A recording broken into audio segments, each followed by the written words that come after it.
Hello everyone! I am Alice of KHR Arts and Cloud Orchid Publishing, and today I am going to talk to y'all about why it's best to make sure you polish your manuscript before asking for a critique. Let's get into it. So in particular, this topic came about that I've been seeing this all over the place, especially most recently, rather frequently. I have noticed, especially with the advent of AI, that so many writers out there want to skip crucial steps in the process, whether that be part of the creation process of writing the story, part of the editing process, the whole getting it published and out there, marketing, whatever. Everyone wants to skip steps. And unfortunately, you just can't. You really just can't. And so this is where people are posting their rough draft, meaning all they've done is written from once upon a time to the end. They have done zero editing. They've just gotten the story onto the page. And people are upset that they are receiving back negative feedback. And what's especially baffling is that they posted these expecting positive feedback. Now, first and foremost, if you are posting any stage of your writing other than you wrote the book and it is a finished product, positive feedback is really not something you should be fishing for. That's just by and large ego fluffing. And if you're looking for ego fluffing, then the publishing industry is not for you. It is a harsh, mean place. Now, of course, people don't need to be mean. Unfortunately, a lot of people are, especially writers. We're known for being mean. I myself am considered a mean person by many, and I'm totally fine with that. Writers are just considered mean. All you have to do is look at Hollywood and see that, we're considered a bunch of mean weirdo alcoholics. Nothing says sunshine and rainbows and positive feedback in that stereotype. Even with your finished, polished, published book, people can still have negative feedback about it, whether it's maybe you self-published a book before it was ready to be published, it needed more work, or maybe it just wasn't their cup of tea, they just didn't like it for whatever reason, whatever have you. People are always going to have reasons, whether they make sense or not, to have negative feedback. You have to decide for yourself what negative feedback is important and what negative feedback is not. But hunting for that positive feedback isn't going to do you any favors. I keep seeing it over and over and over again. The writers who are so bent out of shape about hunting for that positive feedback never get anywhere. They rarely get their manuscripts published. They certainly rarely let people see it because they're just so worried about negative feedback and rejection. And I can tell you that that is a death trap because you need negative feedback in order to grow as a writer. That's why back when I was at Columbia, I got placed in a special critique group with other writers on my level because all the feedback I kept getting from my fellow classmates was, I really like this. This is so good. Oh my God, you're such an amazing writer. And I'm like, I don't care. That doesn't help me. Please let me know what I need to change. What mistakes did I make? What's missing? Telling me how wonderful I am does not help my writing to grow, does not help me as a writer grow.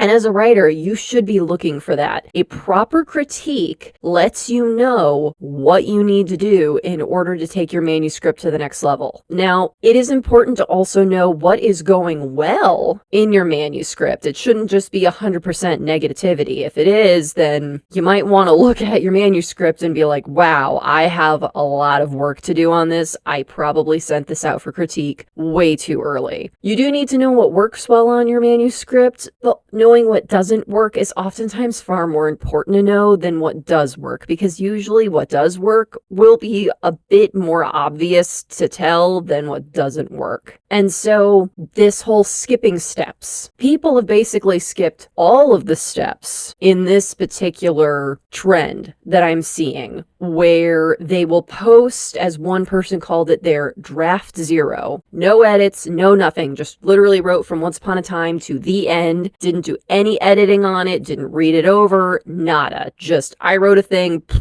vomited it on the internet. And then they were shocked Pikachu face that they got a bunch of negative feedback. And it's even bigger than just it was clearly in need of all of the editing, because you haven't even started the editing process. It's even beyond that. What these writers are not grasping about, whether it's you're posting it on a Facebook group, you're posting it on a writing forum on a different website, whether you are handing it over, whether virtually or in person in a writer's workshop group, or even handing it over to an editor or to your friend or whatever, it is considered insulting in the writing and publishing industry to hand someone your draft zero. Because what that communicates to the person that you're handing it over to and asking for feedback is you're like, I am too lazy to do any work on this. And so then that tells the person that's receiving the manuscript, if you're not even willing to put forth the effort on your own manuscript, why should I put effort in for you? It's your manuscript. What stake do I have in it, whether it succeeds or not? And that's where a lot of times that line between it being a critique and people being mean can happen, where it's people will be mean because they're insulted. Like I said, still,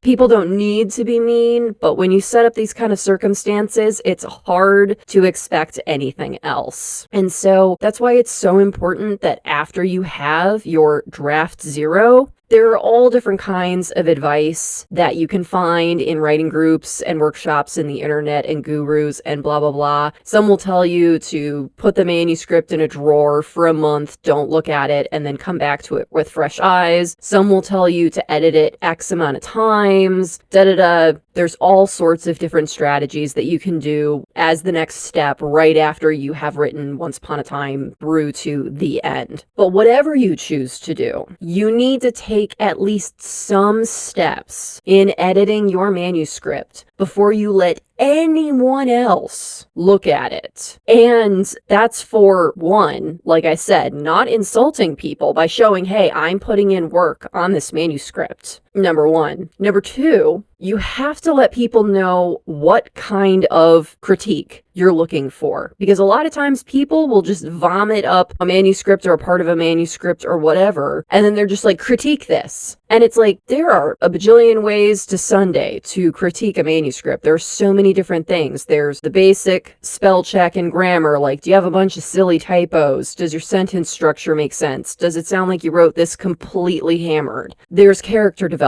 Does it make sense what your characters are doing? Do they have a proper arc where they learn some lessons and they change something about themselves, have some sort of self-discovery, and then move on with their life? Are there plot holes? Does your plot make sense? Is it all over the place? Does it follow the rising action, climax, resolution? Is it a proper story? Do the ends justify the means? Have the characters earned the endings that they have? There's so much you can ask for in terms of a critique. You should, as a writer, know what to ask. Me personally, I know that my shortcomings when it comes to when I reach out to my beta readers, and this is after I have edited the crap out of my manuscript, and it's basically like, all right, this is as polished as it can be in terms of that it doesn't have all kinds of goofy, stupid errors all over the place, and it looks like somebody made proper effort on it. And I go, okay, I've gotten as far as I can on my own. I need another set of eyeballs to look at this, please, and let me know what parts seem to be missing.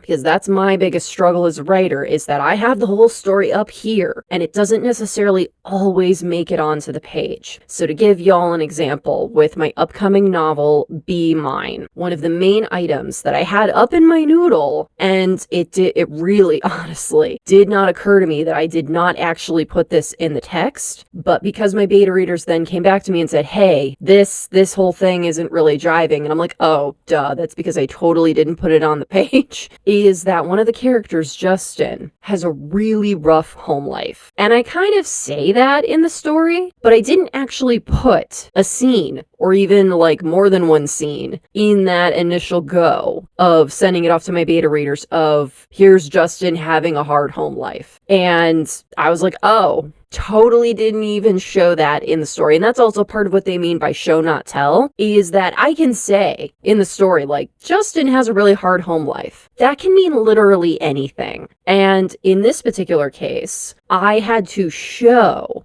that Justin has a hard home life by having a scene where he comes home from work. He is absolutely exhausted. He does not need another thing to deal with. And his father and his brother are having a full-on brawl in the living room. And so why this is important is that the reason, first of all, that this parent and child, and when I say child, I mean relationship, like Justin's brother is like a young adult. He's in his early 20s, that sort of age. Like, we're not talking about child. He has drugs. He's a drug addict. And in this scene, he's come home. The father has discovered drugs on him, and they are having a fight. And the father basically lets us all know as the readers that this is not new by saying, I am not paying for bail again. So that we know, okay, this is a thing this family has had to deal with, and they're kind of at the end of their rope on this, which is why we're having this big brawl. And they have a fight, and unfortunately, because Justin comes home and kind of distracts everybody, the brother gets away. He grabs his drugs and flees the house to go out into the night and do bad things. Me including that scene after getting the feedback from my beta readers was so important, but the main way that I was able to get that feedback is that I let my beta readers know. They know that my main thing is, hey, I need you to pay extra close attention and let me know where it seems like there's stuff missing here. And so by giving them that very specific direction on what I want them to pay attention to allows them to read the story through that lens, so that it's kind of like a detective looking for clues, and then they can come back to me and let me know the things that I need to work on. Now, that's not to say, of course, if they find other stuff wrong with the story, they 100% tell me. And of course, I want to hear that so that I can make those changes and make the story better and fix the issues with it. But giving them some place to start is so important to the process, which is also why you need to do edits before you let anybody else look at it, because it's also the idea of, if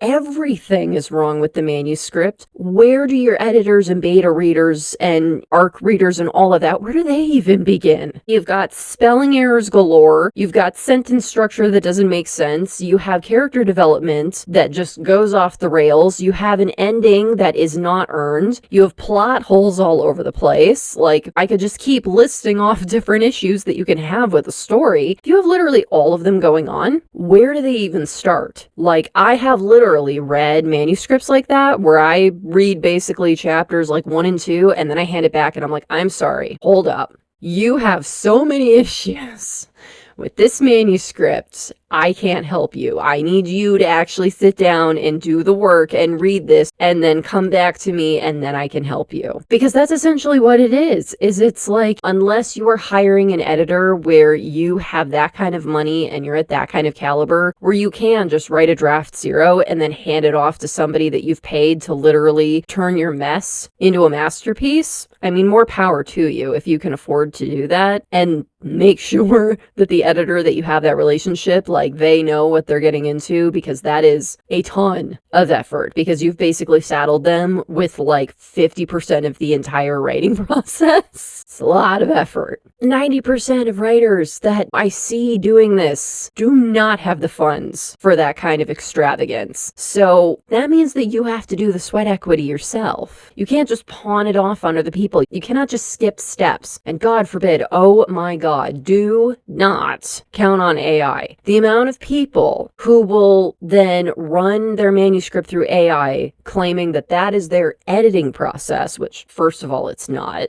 Don't even get me started on all the reasons why that is not editing your manuscript. 2, that means that that counts as now your book is an AI book. If you use AI at any part of the process, it is an AI book. No ifs, ands, or buts. There are too many people that try to make excuses and split hairs because they've used AI at some point in their writing process. That means that you now have to label that as contains AI content. Doesn't matter how much of the process you used it for, doesn't matter what part of the process you used it for, it counts. And you can't hide it, because AI puts like an invisible watermark on that file where you can't see it and we as the readers can't see it, but the computer can see it. So when you self-publish it on something like Amazon, Amazon can see it. And if you don't flag it properly, it will get taken down and your account might get banned. And that's another problem that I see a lot where people will be like, oh my God, my account got banned. I don't understand why. How much you want to bet it's because you used AI at some point in the process and didn't check that little box contains AI content. So many. So many. So yeah, just do not, because there are so many readers out there. Those numbers are growing where if they see that you used AI in your book, they don't want it. They don't want to read it. It doesn't matter how little or how much. Just nope. Hard nope. So don't fall into that trap either. And just to give the highlight of why AI is not editing your manuscript is that AI only knows what it's been fed. And first of all, AI is fed with theft. All of the content that it uses is theft. Nobody consented for their stuff to be used by AI. So it's all theft, first of all. Second of all, it's only based on what the AI knows. That doesn't necessarily mean it actually knows how to edit your manuscript. It doesn't know your voice. It doesn't know your writing style. It doesn't know what type of specific intricacies you have to your particular story, such as with my story Love of the Sea. I made the artistic choice where magic in the book is spelled with a K, Magick. And that was because I wanted to give kind of that extra flavor, harking back to the old Celtic type of magic feel, like that old world, old European tribal, magical pagan feel. AI would not have understood that. It would have been like, this word is spelled wrong. And while, yeah, there are people that are like, oh, well, I run it through the AI and then I read back through it and then edit it and fix the stuff that the AI messed up. What the hell is the point of that? You could just, oh, I don't know, skip that and just edit the manuscript like you're supposed to so that you don't have to fix stuff that AI messed up. That just sounds like creating more work for yourself. Why would you do that? That just seems silly. Anyway, AI rant's over. But in the name of you cannot skip steps, this is also part of how you grow as a writer, is you just have to do it. You just have to do it and you have to keep doing it. Love of the Sea is my first published book.